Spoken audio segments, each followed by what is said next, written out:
spoilers now. So we just finished the Wuthering Waves. Oh my god, her idol animation is not even smiling, guys. You see Peep is smiling, but hers is like, bro, her entire life is just a tragedy, bro. Oh my god, bro. Yippee. She's so happy. Bro, she's just upset. She's just entirely upset. Okay, so we just finished the Wuthering Waves 2.5 story, and technically we also just finished 2.4 second half all in one, by the way. I literally spent more time playing Wuthering Waves than HSR throughout this entire week. Honest to God. Because the only thing I did for HSR was I played a pure vision, a couple of current reviews, bada boom, bada bang, bang. But I literally spent, I believe the last, how long has it been? Oh my god, check. We've been playing Wuthering Waves for 6 hours, guys. We slammed through 2.4 all the way to 2.5 in a single setting. And oh my god, bro. This 2.5 story, I know it has caused a lot of disparity amongst exactly, is this a good story? And I feel like that's what a rating for a story is. Okay, first of all, ratings are always going to be subjective. So if you don't like a certain way that the story is presented, or don't like a certain plot, I think that's going to be completely valid.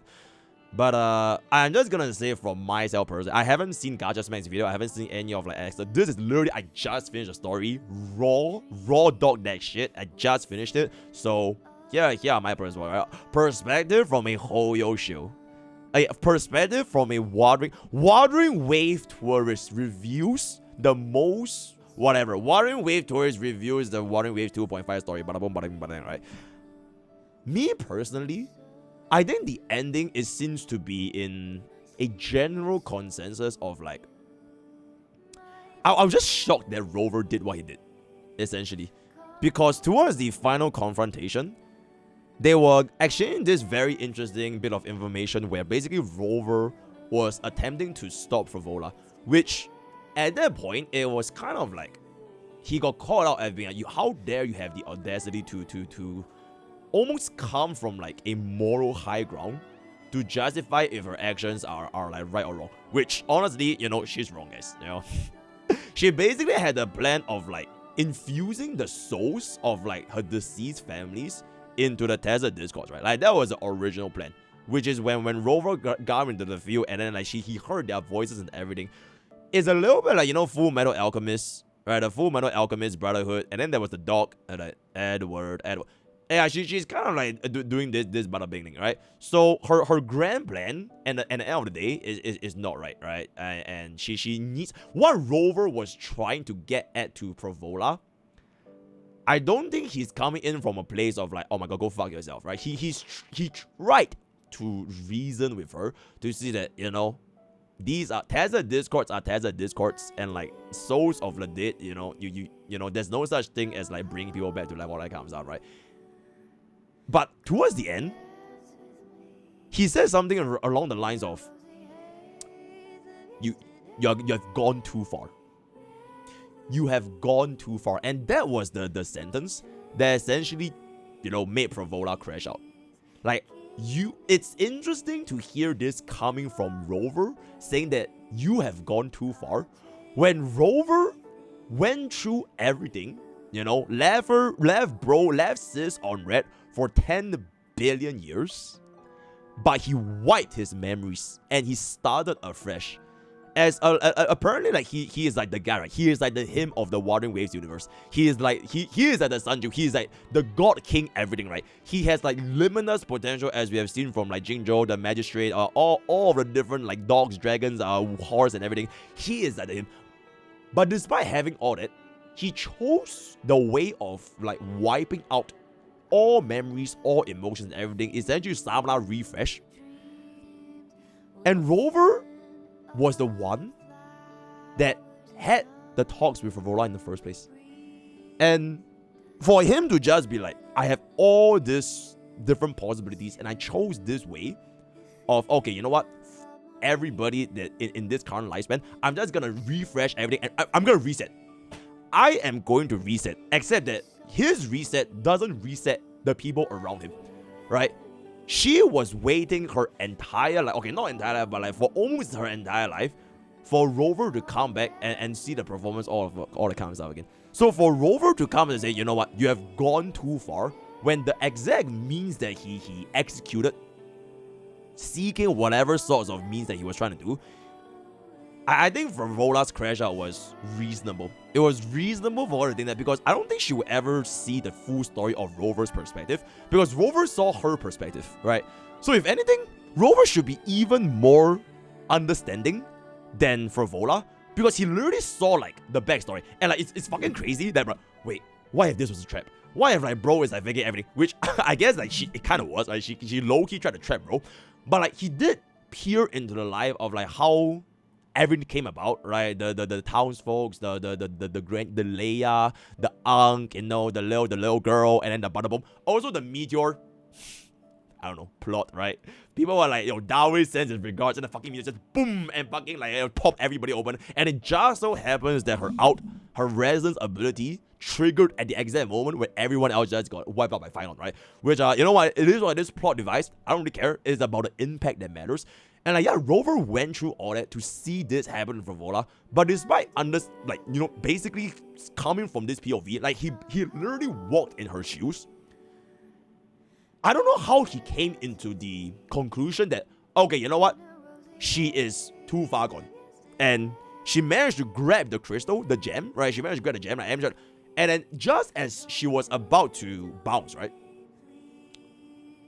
Rover killed her.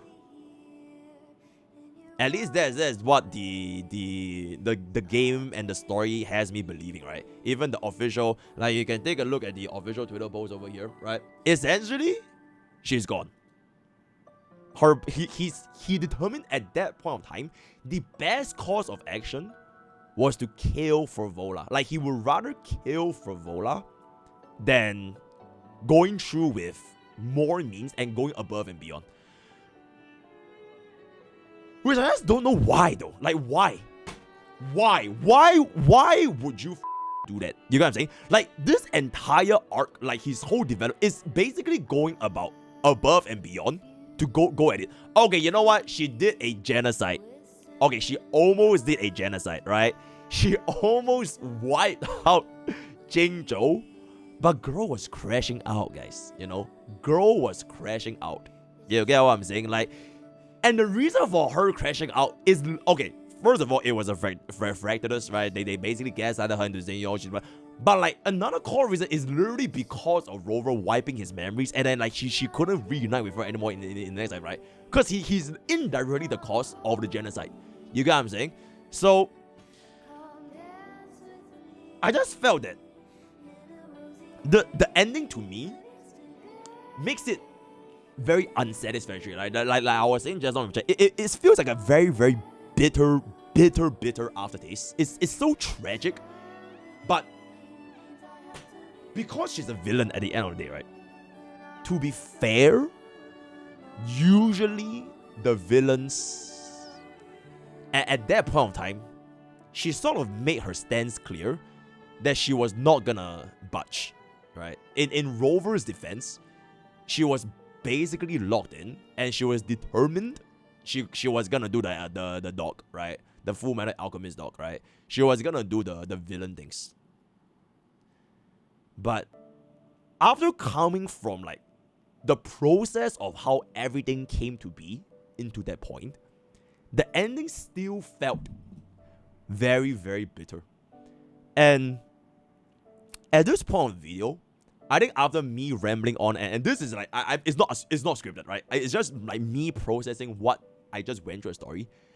If a story can make me feel this much and think all that, right? Because the whole Rover being like the hymn of Wuthering Waves, it spans way beyond since version 1. I think if 2.4 has the ability to make me feel all these things, there's no way it can be a bad story to me. It could be a tragic story.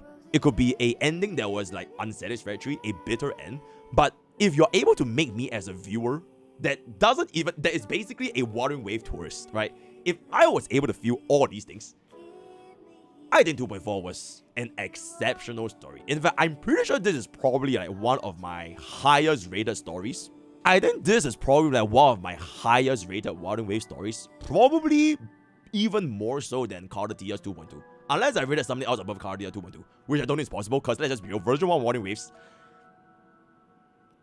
you know? So this might be my personal highest rated Wuthering Wave story, because throughout the process of this, I don't know how long this quest actually was, probably slightly under 4. It didn't really feel like 4 hours to me. Chat was telling me it was 4 hours, but the quest itself felt very, very well paced as per any quest. But if you want to take a look at it from a rating perspective, it's not just about, okay, this ending fucking sucks ass, I hate this story. It's like from the start to the, I didn't even know shit about Phrolova, because you know I am a tourist, right? So I wasn't even that involved with, bro, I literally didn't even want to prove Phrolova before I played this story quest, because I don't know shit about her, right? The only thing I know is, okay, yeah, she's a baddie.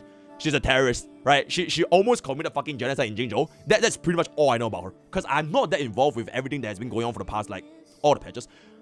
And within this MSQ story quest, okay, to be fair, I did manage to get her in a reasonable amount of pools. I feel like Phrolova is a unit that I have one of the more deeper connections to, even though she's like not real, right? Phrolova is not real, guys. She's a 2D waifu. I feel like I have one of the stronger connections to this unit compared to every other unit in Wuthering Waves. And for a MSQ to deliver on this banner unit, to me as a consumer, I think they have delivered. And me personally, I feel that for more or less almost every single Wuthering Wave story, feel free to agree or disagree, I think it's basically, essentially, highly focused on the Red Up banner, which is sort of like the case for a lot of these gacha stories. You see HSR, Genshin, all of them MSQ, underlying the plot, a lot of these moments, it is to upsell the banner unit. And I think Wuthering Waves does this for, you know, pretty much every single banner. Carter Dia is based on Carter Dia, 2.4 was based on Luba, and then for this specific banner, it is definitely highly focused on Phrolova. The underlying plot behind Phrolova, whether or not Wuthering Waves storytelling, the lore and everything is as deep as like other games, I don't really give a fuck. But like my experience playing this 2.4 story and what I managed to, you know, essentially get attached with in this character. Also, this song is absolute fucking cinema. This song is absolute fucking cinema. Your mods.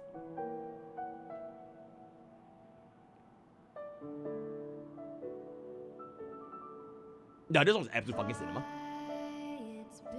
I'm not gonna play it that much because, you know, it is really good. But me personally, I just don't think this story is bad, man.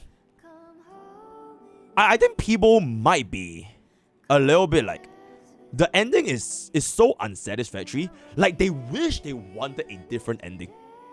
I think that might be a reason why people might not have enjoyed, right? You might not have enjoyed the 2.4 story because you wish the ending was something different.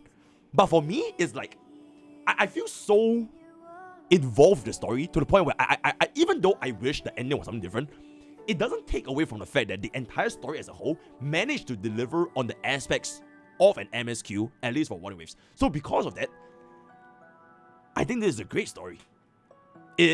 It probably is one of, if not the best Wuthering Wave story for me, from my perspective as I played through this MSQ. So, I'm not really gonna yap on too much. I don't know how Gajah's man yaps on for like 20 minutes, 25 minutes. But these are pretty much gonna be my raw thoughts as a Wuthering Waves tourist, having just finished 2.5 as I write this video unscripted, right? Let me know what you guys think in the comments below. I have not seen chat. I haven't even seen Gajah's Max video at all yet. But I know this particular story, it has caused quite a bit of divide with regards to whether this is a good story or a bad story. I feel like a good story doesn't have to have an ending that satisfies you as a consumer, right? A good story could very well be a story that, oh my god, fuck man, I'm so upset about this ending. Alright, have you guys seen Clannad? Holy shit, don't watch that shit by the way. Oh my god, like, a bad or tragic ending doesn't define a story as a whole. Likewise, just because a story has a happy ending, it doesn't necessarily mean that the story itself was good, right? The impact of how the story concludes shouldn't be the factor of what I would say a story is good or not for your consumer attention. Because like, if you play a story, it should be like how you feel throughout your process of playing this story. Of course. Even if everyone here stood against you, none would truly rival you. He is him. What the fuck?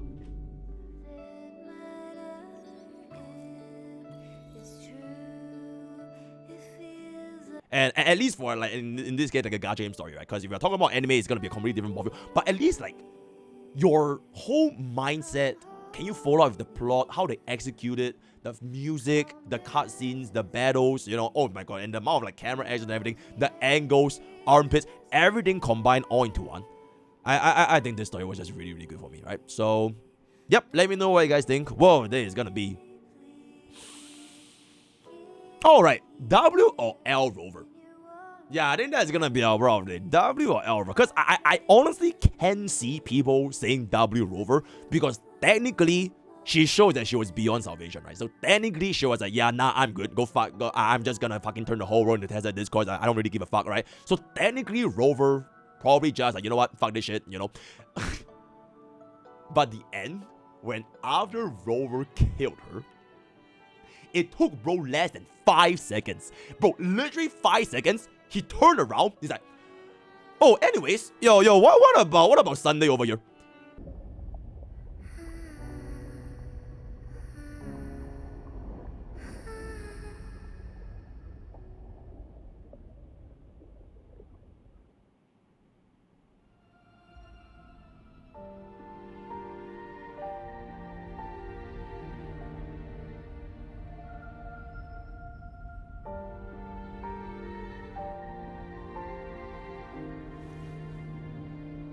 Fenrico spoke of a paradise. What does it mean? Bro just moved on. He legit just killed the wife and moved on. The souls? But oh yeah, anyways. Pointing to the source of... Yo, Abby, yo, let's check out. Literally less than 5 seconds, he stared down, the body went into the ocean, and then he just turned around. Bro, that's fucking cold, bro. Bro is cold, man. And it really is what sealed to me as like, holy shit, this... Bro, this ending, bro, I can't, right? Okay, so I've yet on him out. Let me know what you guys say. I'll join Twitch, join Discord, join get all the guys out. YouTube, bro, 10% on gamers out. Join our page, join all of our enemies, all the way to see you guys. Time. Take it. What the fuck? It's true, it feels a lot more real when we whistle through the field. When I sing this song for you, my dear.